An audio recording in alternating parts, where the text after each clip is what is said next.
I still remember the sound the fork made when it slipped from my hand and hit the plate. Not because it was loud, but because of how quiet the room became after my son spoke. My name is Grandpa Ned, and at 72 years old, I thought I had already lived through the worst kinds of pain a father could feel. War, loss, burying my wife, watching my children grow distant. But that night at the dinner table taught me something cruel. Humiliation cuts deeper when it comes from your own blood. We were all seated at Arak's house, my son, his wife Lunda, their friends, and a few distant relatives.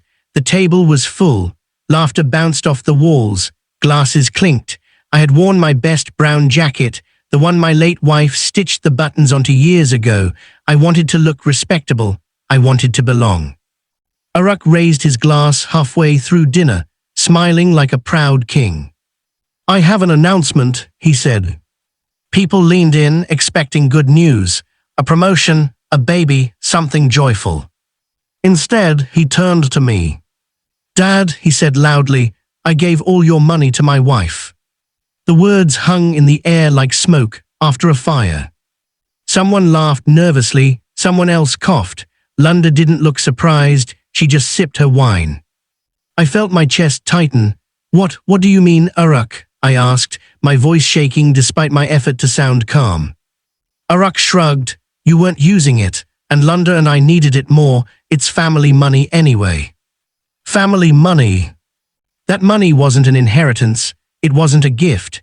It was my life's work, 46 years at the steel plant, overtime shifts, missed birthdays, calloused hands.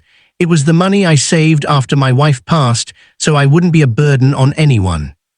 And now he announced its theft like it was a joke.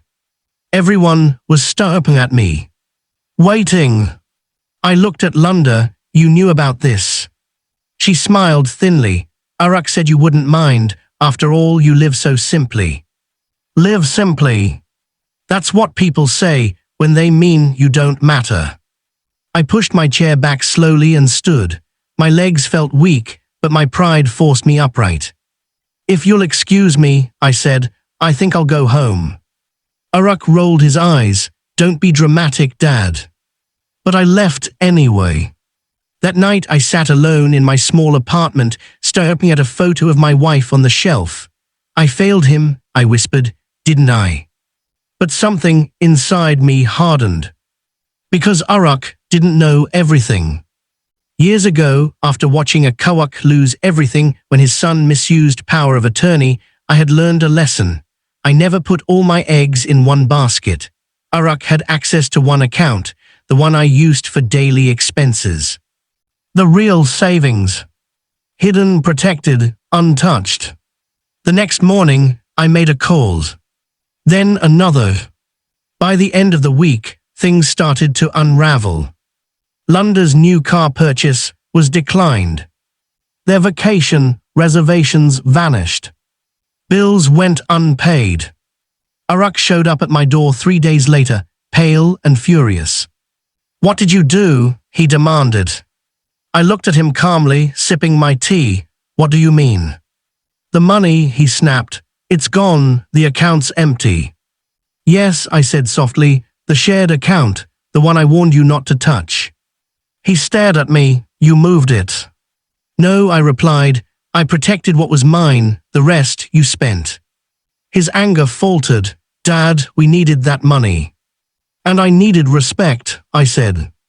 For the first time in years, Arak had nothing to say. Weeks later, Lunda left. Turns out she wasn't interested in family without financial benefits.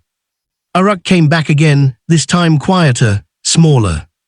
"I'm sorry," he said, eyes downcast. "I didn't think." "No," I interrupted gently, "you didn't." I didn't raise my voice. I didn't insult him. I just spoke the truth. "I raised you to be strong," I said, "not entitled." I helped him not with money but with guidance. I helped him budget, find work, stand on his own. But I set boundaries.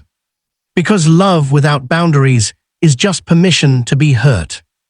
Now, months later, I sit on my balcony each evening, watching the sun dip behind the buildings. My money is safe. my dignity restored. And my son, he's learning. If there's one thing I've learned in my long life, it's this. Being old doesn't mean being powerless. And sometimes, the quietest man at the table is the one who still holds the cards.